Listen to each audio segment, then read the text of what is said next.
在这个制度下，它就是一个永远给你带来坏运的这一个制度。对，就是说好运气是在哪里来的？一个有基本自由的这个社会里，好运气随时你可能会碰到，根本就没有言论自由，没有信息自由，没有这个讨论的自由。那我可以讲，就是说你根本就得不到你应有得到的这样一些公共的信息。官员他是一个韭菜和镰刀的双重人格，是吧？他对我们老百姓，他当然是把镰刀啊，就是一个小派出所所长可以把非常锋利的镰刀把你的头割掉都有可能的，但是呢，上面要割他，那也是太容易了。在习近平这种制度下，你韭菜这一面多于你镰刀的这一面，你还和这个体制同心同德，你还觉得就是说这个体制可以提供你想要的一切，那你这种完全是自我欺骗。在现实生活中，你可以欺压小民，小民和你有尖锐的利益冲突啊。但是呢，我要讲的就是说，你要知道，对这个体制碾过来的时候，对你也是蚂蚁，对割过来的时候，你也是韭菜。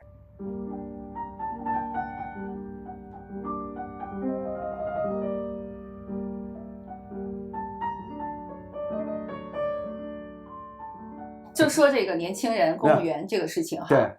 我马上想到的是，我刚才也说了，是事实，他们就有权利，或者是他们企图在进入权利，权力结构里面，对，但是马上就会，第一个我就开始进行价值判断了，我就认为为什么我对这些年轻的现在在位的公务员或者进入年轻这个体系的年轻的公务员，我会马上有价值判断呢？就是觉得他们在拥有权利和占有社会资源，和其实如果按西方的逻辑的话，他是承担着社会责任的这些人，他们尤其在社会责任方面，明显的是在失职，甚至是成为进步的阻力，所以我会给到这个价值判断。那么再回来现实判断的原因是，中国现在绝大多数的人的一个就是说，这个为什么民变动力来自于哪？我又要问您这个问题了。很多人会说人人都是韭菜，人人在制度面前我都是没有权利的人。然后还有一个就是，虽然进入公务员体系以后，他当了小官员，但是然后他就觉得他在面对一个要上升的，在权力结构往上走的过程中，他永远是弱势的，所以他没有承担起责任，既没有承担起对这个社会和民众的责任，也没有承担起在这个权力结构里面，他其实因为拥有权力和资源，他要进步的这个责任。我把你这个你讲的这个看法呢，我同意，但是我把你这个价值的这个论述呢，转换成一个客观的论述，试图一下好，那就是说，所谓有责任，实际上这也是一个客观的东西。就是说你掌握了权力，你对这个社会呢，你所能干涉这个社会的力度就大。什么叫掌握权力呢？就是说你不仅能决定你自己的命运，你可能也决定别人很多人的命运。是的如果你是没有权利的人，那你的所作所为是影响不到别人，基本上那个影响是非常小的。那么你掌握了权力，就是说什么叫权力？就是你能影响到别人别人的命运会受到你的作为的影响。那掌握公权力，那你就是可以通过这个影响到很多大众的这样一个东西。那么这个呢，就是客观上这就是他的责任。但是我不愿意像你那样呢，就把责任就本身就作为一个正面词语来用。是责任也是不是正面的，而且它可以是个中性的词语。是的，当你废了你的这个责任，你就出问题了。实际上这些人呢，他们也在承担他们责任，在维护这个体制。对，是他们呢，就是说，实际上呢，这个是一个制度问题，而不是他们个人问题。就是说，他如果这就是前一段时间好像有一个贪官。这个出来这个上这个纪录片认罪纪录片，他不讲了一个话嘛？他说人家问他说你为什么要这个就是说去贿赂呀？就是这个等等。他说那我的这个权利是从他们那来的，对，当然我就要对他们负责任。对，这个他说的是一句实话。对，这不是说他这个人坏，也不是说他人好，这是说他认识到一个现实：中国这个整个权力制度的安排就是这个权利是。每一个官员都是他的权利都是来自他的上级。什么叫民主制度？民主制度就是说，你的权利的最终来源是来自一般民众。当然，这个在理想上是这样，在实际当中操作到什么程度那我们这个是不断的要试图使得落实这个原则。但是你要知道，美国的总统无论他通过什么样的金钱这个运作，无论他通过什么样的舆论这个，比如说打广告这种操作。那最后他怎么样才能获得总统这个职位呢，那一定是你获得了选票的这样一个多数。serve the public 啊，对，所以那么至少在最终的形式认定上，那么这个授权是来自每一个有选票的民众的。那么当然他的行为就会不一样。那你在中国这样一个公务员体系，他当然是听他上级的啊，他不对老百姓负责的。对了，所以这也是昨天有一个朋友呢，他就讲，他说，哎呀，这美国这个各个这个机构当中啊，我对这个移民局怎么这么讨厌？我说这很简单，因为移民局所面对的这些所有人都是还没有美国选票的人。是的，对，所以他根本就不在乎你，对你没办法那制约他。对，但是你成为美国公民了，对，你要去那个美国这个政府办事，他可能需要小心多了。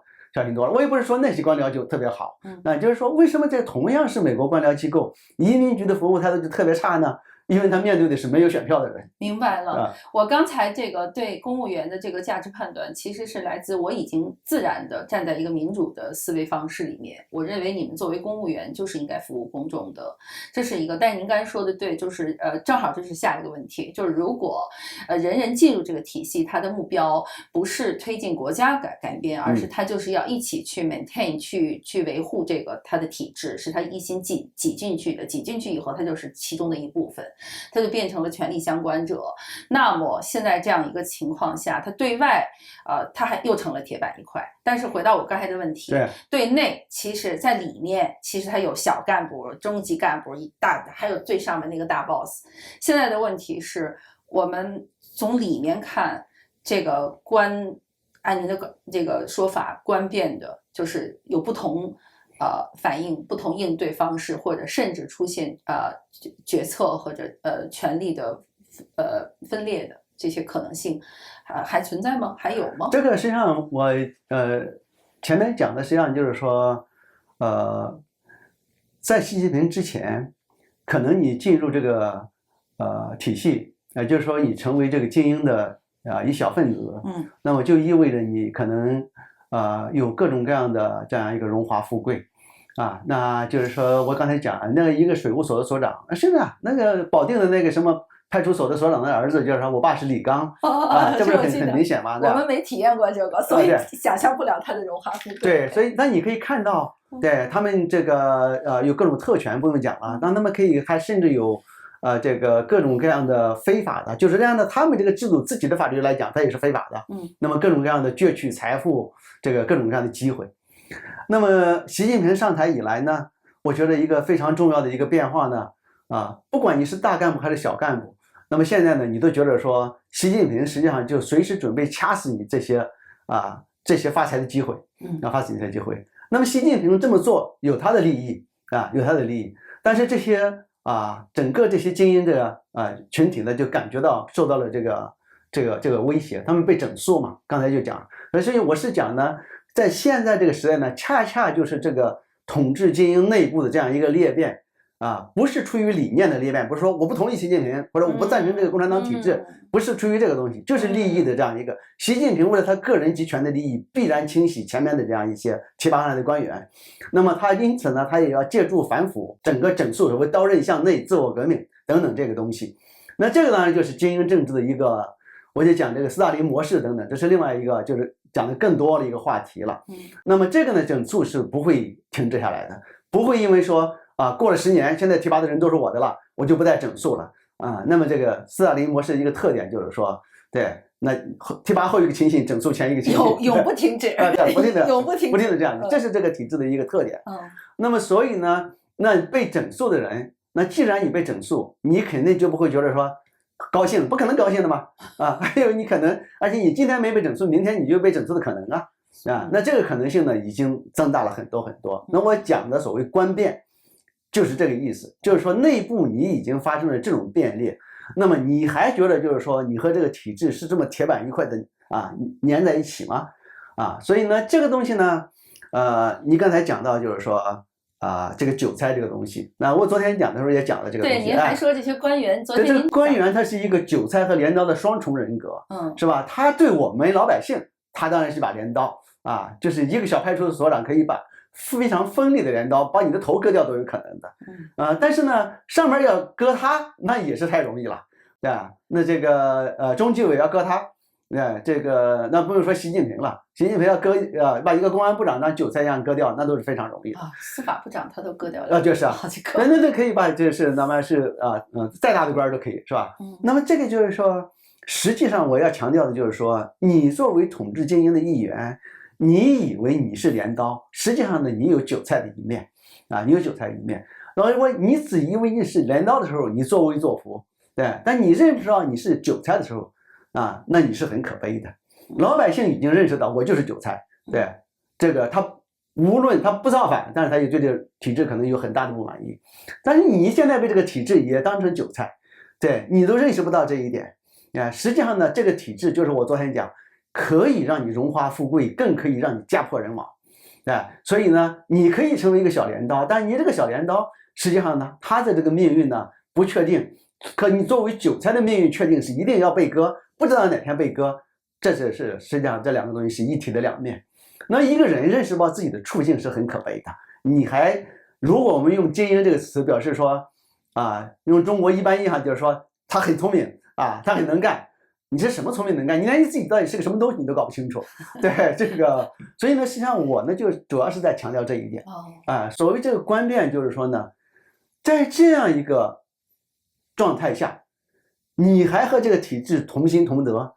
你还觉得就是说这个体制可以提供你想要的一切，那你就这种完全是自我欺骗完全是自我欺骗。我作为一个客观的观察者，已经观察到你实际已经进入这样一个不可能和这个体制水乳交融，对，和他命运与共了因为呢，他反过来会吃掉你，但你作为一个身在其中的人，还意识不到这一点，那是你的悲剧。这也是我昨天讲，就是说严重的问题在于教育精英。那么回到你开始讲，就是说精英他有这个权利，因此呢，他对这个社会的变化的影响是会大的。对，他的一个动作比一个一般小民的一个动作对这个社会影响是大。所以我作为一个政治变革的研究者呢，我就说，那他们如果意识到这个东西了，他们如果采取一点动作，这个不比我们一般就是说冒着千辛万苦上街去搞个搞一点民众，我不是说民众就不要表达自己的不满，但是呢，如果你能够撬开官员表达不满的这一个口子，你用什么方式表达这个我是相信你应该比我明白，对你们在这个体制内混这么多年，你应该知道你怎么样表达你的不满但是你要意识到这种不满，你要知道这种制度不能保证你的权利，也不能保证你无论是合法还是非法的获得的这样一些东西你要知道就是说，当这个体制反噬你的时候，你和一般小民并没有太大的区别。在现实生活中，你可以欺压小民，小民和你有尖锐的利益冲突但是呢，我要讲的就是说，你要知道，对这个体制碾过来的时候，对你也是蚂蚁，对割过来的时候你也是韭菜。那这个并不是因为你成为精英的一员，这个体制就可以给你无限的好处，然后呢，你就不愿意寻求政治制度变革。我觉得我要讲的基本上就是这么一个东西。您把好几个窗户纸都给捅破了，因为您昨天在说到这个教育精英的时候，你专门说到教育三种人，当然这个教育一听着好狂但这个现在看来这个现实需求很重要所以你刚才谈到了这个权力精英，就是中共官员，因为你拥有公权力。您刚才这反复，其实我特别希望他们能看到您这番话，就是教育政治精英另外两部分，一个是经济，一个是文化，就是文化可能包括说公共领域先说经济，那企业家一定是他们自己也认为自己是新贵嘛，财富新贵，贵族企业家。这几年看到的情况就是说这些财富精英们，他们不明白吗？我相信他们可能是最聪明的人，在中国你能这样的环境里可以挣钱，都不是一般人。具体的情况是，他们一方面说他们也拥有责任，他们的责任是社会责任，要养企业。所以很多人就说，因为商业两件事情，一个是逐利，一个是要养企业养员工，他们认为这是他们承担的责任。所以说在这两个不得已的情况下，很多人其实选择了要不是跟权力为伍，向权力匍匐就是有寻租的，就有行贿的嘛但是另一方面，其实他们也痛恨权力对他们的压迫。然后你就会发现很多人认出来，我们在美国也看过很多人，钱都认出来了，老婆孩子送出来了，钱送出来了，自己又杀回去，还要挣钱，然后还说的是不得已。可是我看到的是很多人还是有侥幸心理，老是觉得我不管怎么样，我先是捞一笔，那能跑就跑，跑不了了就扣在那儿了。可是他仍然是这种内化他的这个矛盾的这个追逐，利益的追逐，他并没有像您说这个把矛盾外化，就说我自己在这儿，你挣多少钱都没有用，韭菜1分钟把你割掉，镰刀1分钟把你割掉。像这样的情况，您怎么教育他们？他既是这个权力存在的上供者，对，也实际成了中共的一个底气。你说中国经济好啊，怎么搞的？中国有句企业家呀。这个先说这个经济精英，特别是民营企业家阶层啊，我同意他们都是很聪明的人，对这个体制呢也非常的了解，但是呢，我想呢，聪明有各种不同的类型，是吧？比如说这是。我当学生一直都是好学生，但是我在生活中是个笨蛋。对，这个，所以呢，这个，而且你在这个体制中游刃有余，并不表示你对这个体制呢就有非常深刻的认识。我举一个很简单的例子，这个一个人可能很会吃，这个他也懂得怎么吃健康对他自己有利。但是他不一定懂得营养学，对，他也更不一定懂得食品化学呀，等等这样一些东西，因为中国呢，它作为这样一个极权主义的专制政体呢，几十年来呢是没有关于公共问题的公共讨论，对，所以呢你在关系你私利的问题上，你不用讨论，你很聪明，你知道怎么样寻求这个东西，但是因为没有公共问题的讨论呢，所以呢。到底这个公共问题是什么样子呢？我想，基本来说，我觉得这个民族呢，还是处于一个蒙昧状态。是的，处于蒙昧。那么实际上呢，即使是在民主制度下，因为我们每个人都每天在为自己的衣食住行奔波。那么，学者最大的一个奢侈就是一天到晚我好像在讨论这些公共问题了。一天到晚在思考。对，在讨论公共问题。那即使是在民主社会当中生存的压力都很大呀。美国房价这么高。是吧？这东西，所以呢，其实关于民主这个政治研究呢，一大结论就是说，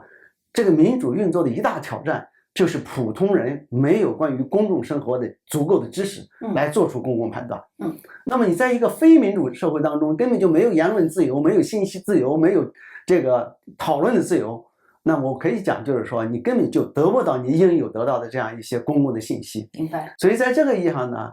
就是过去多年我都是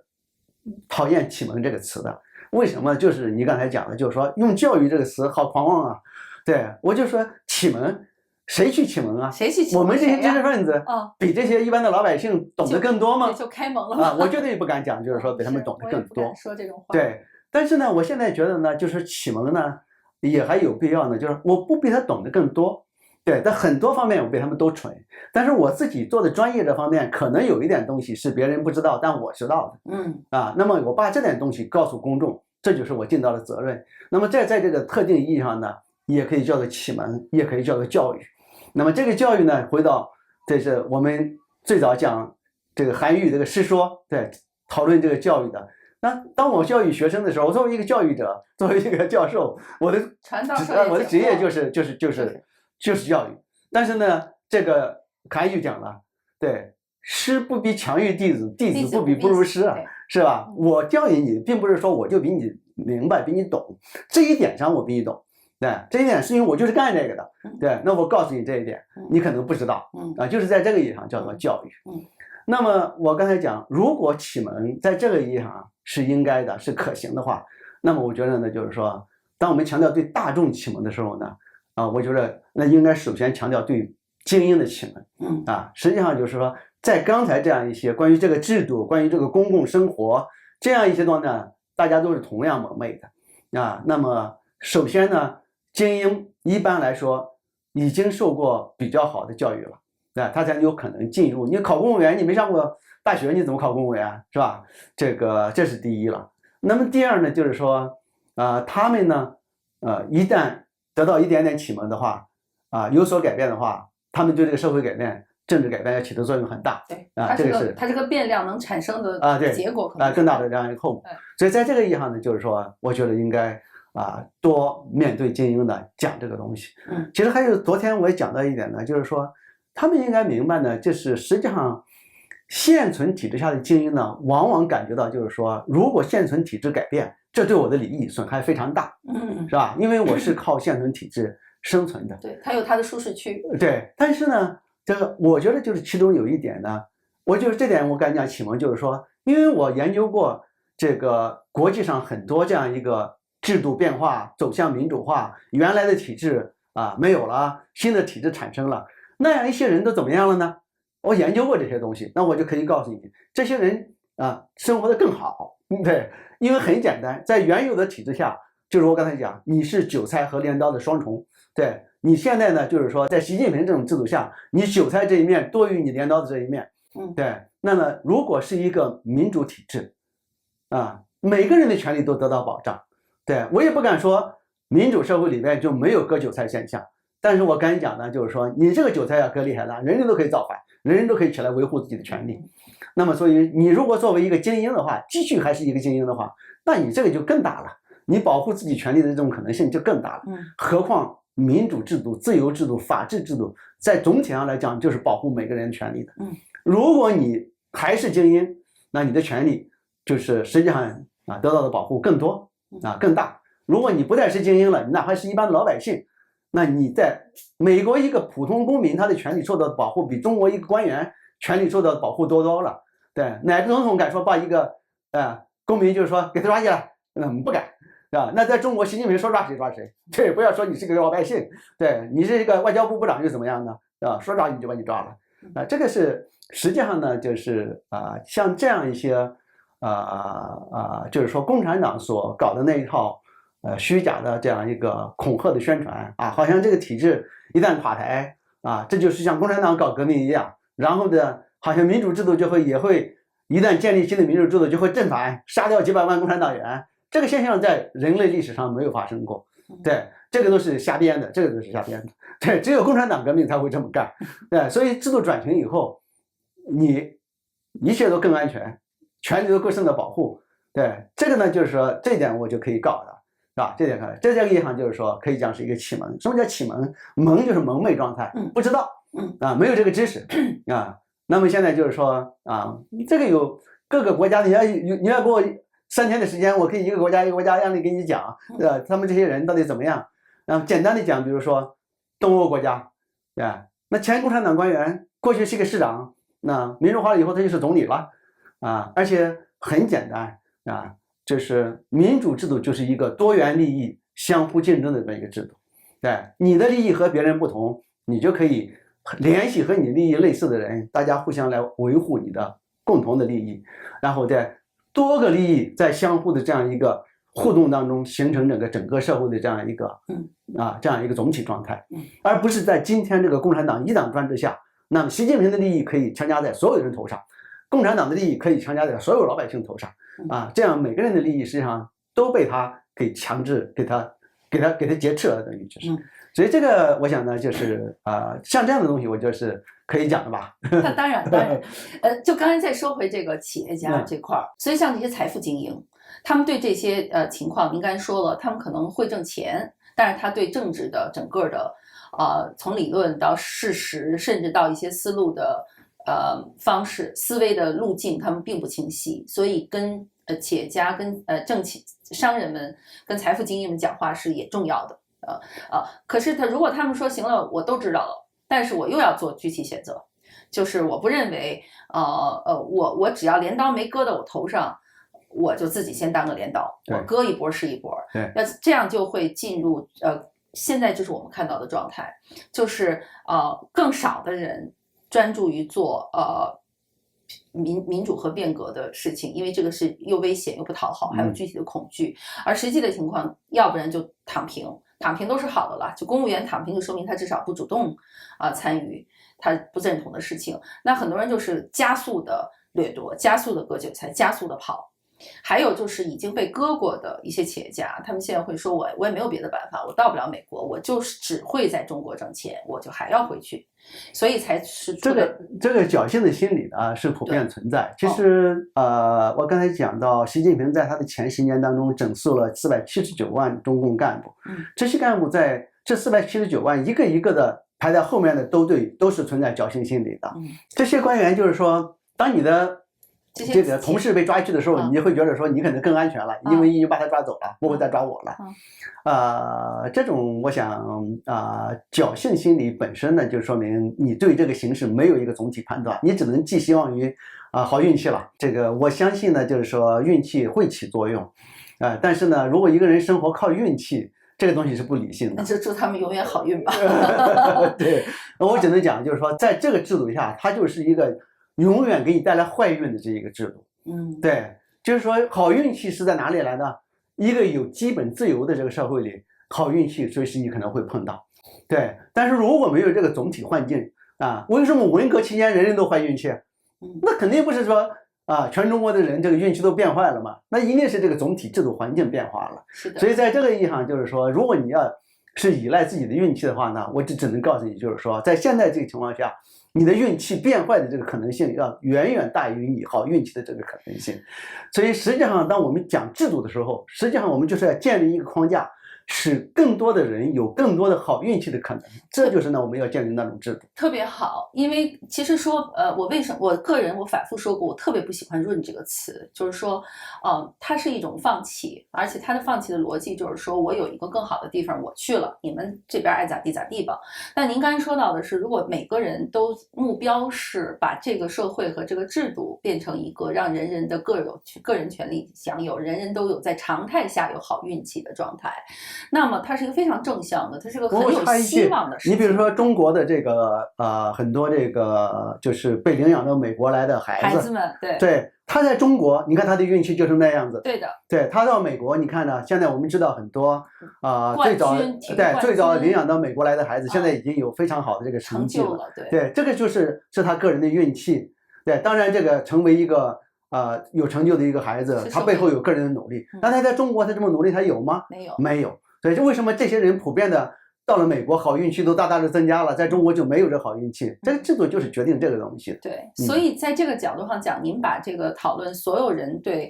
一个美好制度的向往和努力和改变的这个行为，您把它变成了一个非常有希望的事情，它不是一个让人恐惧和绝望的事情。包括这个抗争呢，也是。实际上我是讲抗争的时候呢，这是一个非常广泛的概念。对，你表达自己的利益。就是一种抗争，表达自己的不满就是抗争。对，哪怕你没有不满，你只是把你自己真实的利益说出来，是吧？你知道你要什么，而且你觉得你这个利益能表达之后，你就表达不能表达你就会有不满，这就是一个正常人的心理了，是吧？如果就是说人家让你你想要什么，人家别人都来压迫你，不让要这个东西，你还说这样好，那就想你的心理不正常嘛。这个我觉得呢，就是如果说中国的这些精英都很聪明让他一旦意识到这个你不用教他怎么样去抗争，我相信他们能找到很多很多的办法中国的老百姓也是这样子，他们也有很多很多的办法。实际上这个在政治学当中呢也有研究有个相当如今已经比较经典的政治学研究了，这个是80年代出版的研究成果，那么就是研究这个东南亚的农民他们的这个抗争这个抗争就是现在这个概念呢广泛的使用，就叫做日常的反抗。所谓日常的反抗就是说他没有罢工他没有游行他就是拖拖拉拉，他就是调皮捣蛋这也是一种反抗。对，他没有躺平他可能比躺平还要那个怎么样呢？我觉得躺平这个词确实不够好。对，你真的躺平吗？你真的躺平吗？你躺平了以后你不呼吸吗？是啊。你不吃饭吗？是啊。对，你不能，这是不可能的。所以这个躺平只是一种心理状态，没有真躺平。对，这个实际上就是说，其实躺平更容易抑郁吧，不做事其实是最抑郁的状态。不做事情其实也是一种反抗。也是一种反抗。就刚才按照这个日常反抗的这种逻辑，它就是一种反抗。当然这种反抗呢，就是说最后能够达成一个什么样的效果包括你刚才讲的润这个事情。其实润这个话题呢，我也是以前给别的朋友讨论过也在媒体上讨论过，其实可以专门讨论这个事情。好我自己非常喜欢的一本这个书呢，这样讲的就是exit 和 voice 之间的关系。我就说 exit 就是润就是离开了voice 就是说发出声音表示不满。OK 这个里边呢就非常有意思的现象。对，这个都是实际上就是中国这么大面积的润这是一个新的现象。就是用脚来有时候用脚投票，对用脚投票但是这个我想在全球化的这样一个背景下呢，它有新的这样一个是的一个特点，对，有新的一些特点，而且有一些新的动能，它不一定是一个非常 passive。对，这个是很有意思的讨论话题。是，你要这么一说，就让人觉得很有希望。而且其实从最头上的时候，我说了，20年前如果谈民主化是一个让人觉得有希望的概念，后来很多人放弃了。后来很多人又讲到，就是这个抗争，尤其在过去10年，抗争成了一个很吓人的词，就好像觉得只要在那个制度下面、那个环境下面一说抗争，就自然带有危险。可是您刚才说到的，就其实就变自然的生活，就做正常的人，你甚至不用说不满，你只要说出来，这是我的，我要眨眼睛，这是我的眨眼睛的需求，我要说话，这是我的需求，就把这个说出来。就已经是一个改变了，而且你你日常生活一般的大众。更多的不是对于整个政体这个东西的不满，没有那么多想法，不是讲这个东西，对，包括就是说，如果那些聪明的企业家们意识到了我刚才讲的问题，我也不是说你每天要讨论这个问题，你那么聪明，你都来讨论，我就没饭吃了，对，所以呢，你这是就是说你你的你就是个人的。我现在是强调这个个体的利益这个东西，对，你认识到自己的利益然后你能够当你的这种利益受到侵犯的时候，你觉得这个侵犯是不合理的，对，你能够就是说找到你的方法来伸张你的利益，这就是一个整个社会就可以健康的往前走了。对，那你遇到压制的时候，当然呢，你要再伸张，可能这个共产党的制度会给你成本非常高，那这就是这个制度有问题的所在了你在这个民主这个社会里，你没有这个成本的，对，你要上街游行，你就要上街游行这个推动。当一个制度能够使你表达不满，然后因此解决你的问题成本低的时候，这就是一个好制度，是吧？所以我不是讲，当我讲就是说对专制不满意，对民主上，这东西都是不是抽象的这东西就刚才讲的就是说那些小孩子从中国到美国的运气就不一样了。对，你在中国你要解决一个小小的不满那你去上访也好，你去那也好，成本非常高。你在美国解决，我也不敢讲它都能解决，但是成本正好是没那么高的。那这就是判断一个好的社会、一个好的制度和一个不好的制度，这都是我们生活当中是可以做出这个判断的。所以在这个意义上呢，你就可以